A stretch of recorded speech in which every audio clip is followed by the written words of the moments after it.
16, 2022. Sometimes it's all about local environmental conditions and competition. This is a field that was basically a one cut a year field of orchard grass without legumes in there or throwing synthetic nitrogen down. It's really tough to get much of a cutting on these on the cool season grasses, you know, after first cutting. Sometimes in the fall when they come out of dormancy, like late summer, we start getting rain. They come out of that summer slump, they start growing vegetatively to store a bunch of carbohydrates in the roots to get them through the winter, and then that's when these grasses start tillering for the next fall, or next year is in that fall. And if the weather's good enough, you can get in here to do a cutting, but a lot of times it's October, it gets too cold. But this field, I had it sprayed with Roundup, which I'll never do again because I no-tilled it. And all Roundup did was killed my existing grass seed bank back, which I just really wanted to give some legumes a competitive jump start by fallowing this is what I really should have done, because the Roundup didn't do that much really. However, when you either do tillage or you chemically spray, you're giving everybody that wants to come in, including the seed bank, an even slate to take advantage of things. So what comes up first is your annuals and biannuals. They take advantage of seeding into disturbed soils.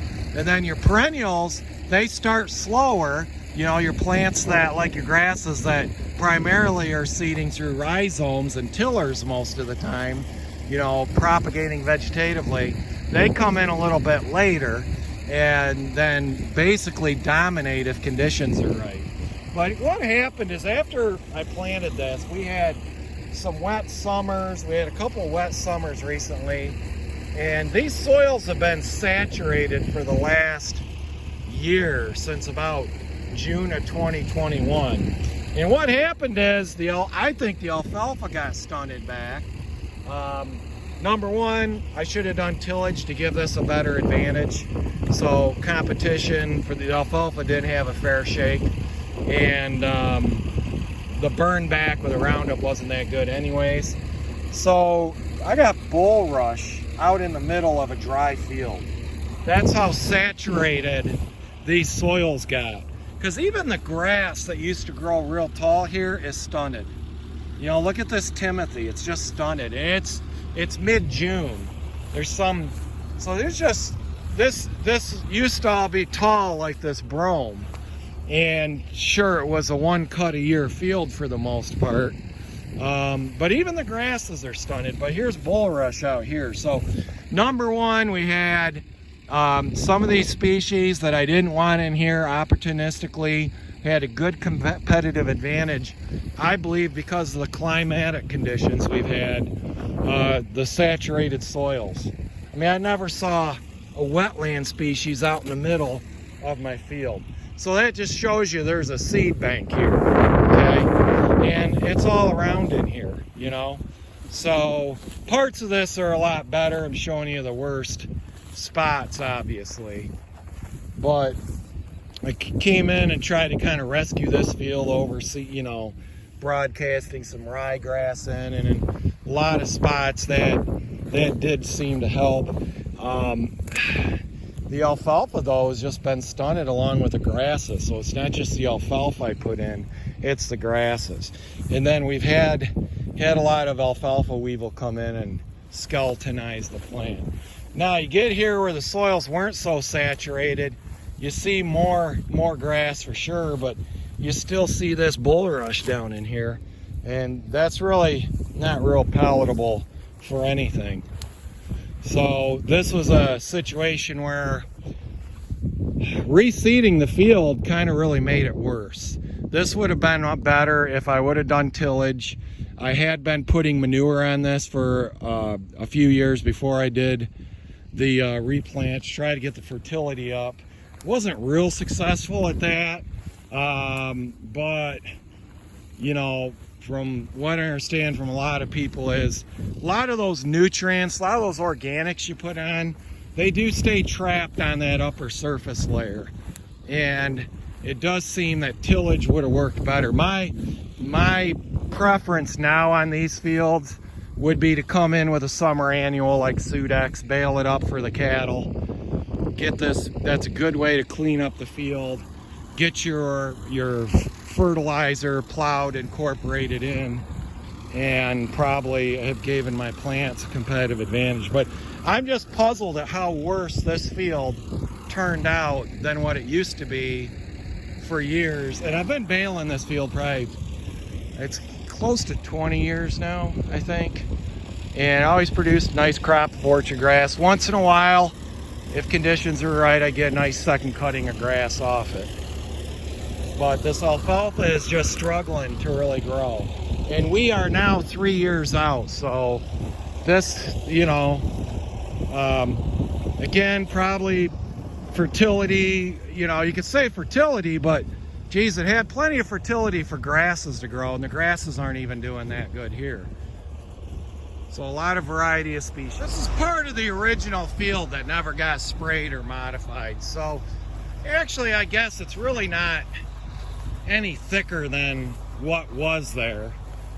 But here's why the Roundup was a waste of time. Look, I mean, the seed bank, everything that got sprayed still has a seed bank that came back. And again, the plantain, this is either aster, daisy fleabane, and and again, I don't like using chemicals. I'll never waste my time with Roundup again. Complete waste of money if you're trying to establish or reestablish your cool season perennial grass, alfalfa or clover, like any type of legume mix, you know, up here in a northern climate.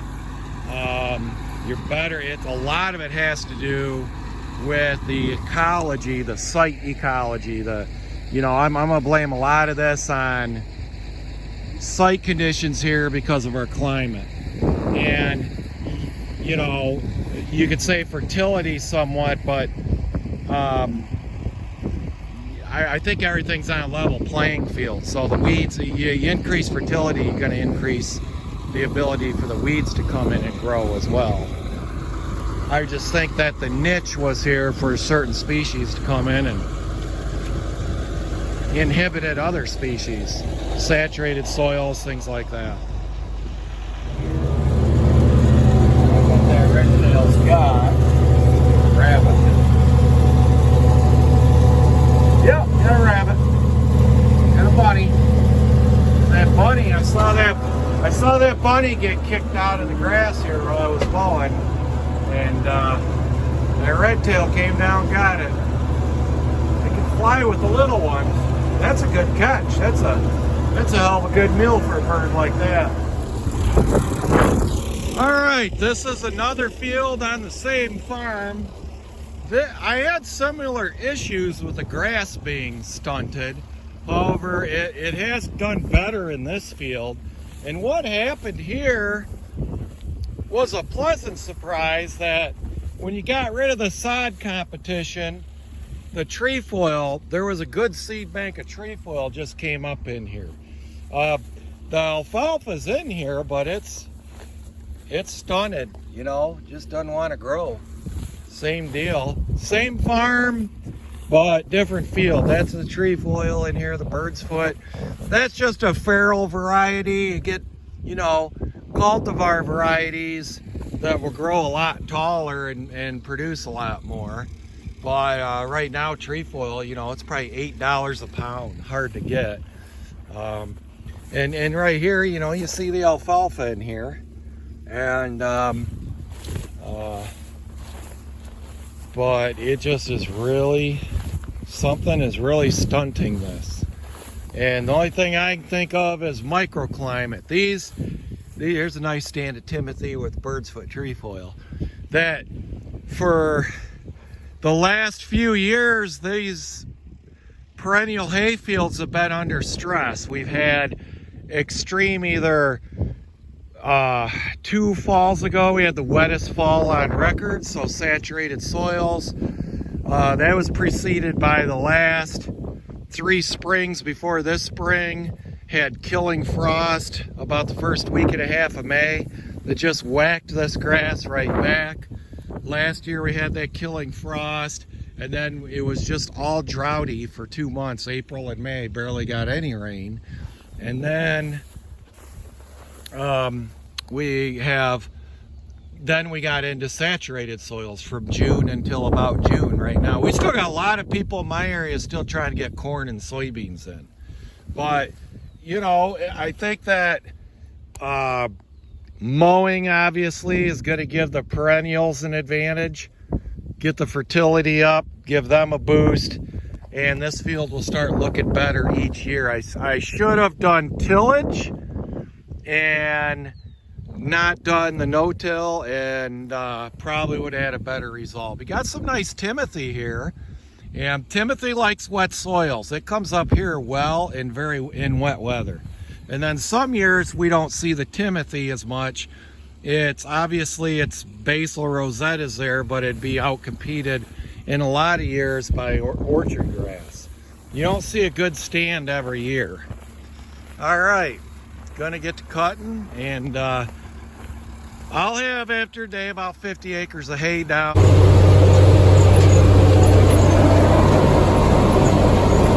What's interesting is that in both of these fields, there is like I would call it a delayed heading of the grass.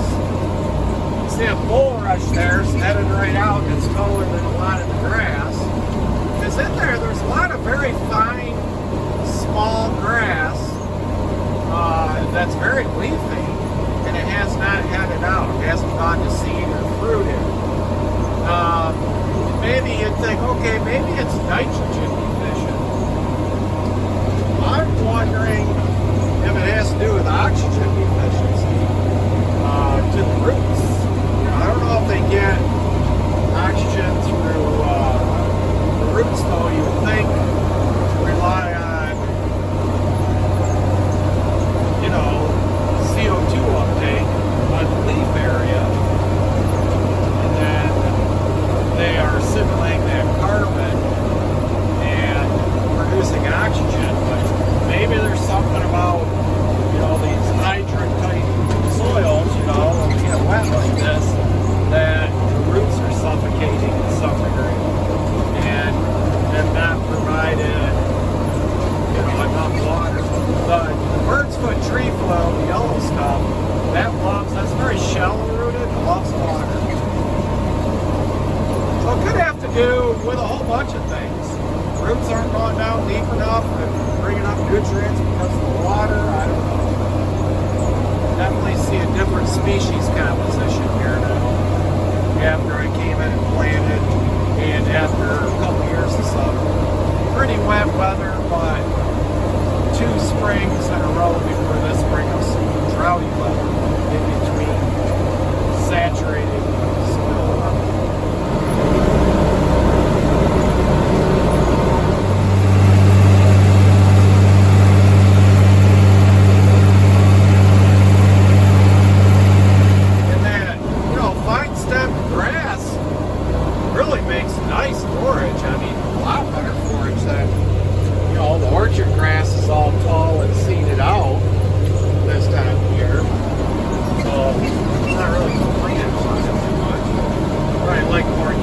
This is showing some pretty good yield in spots here.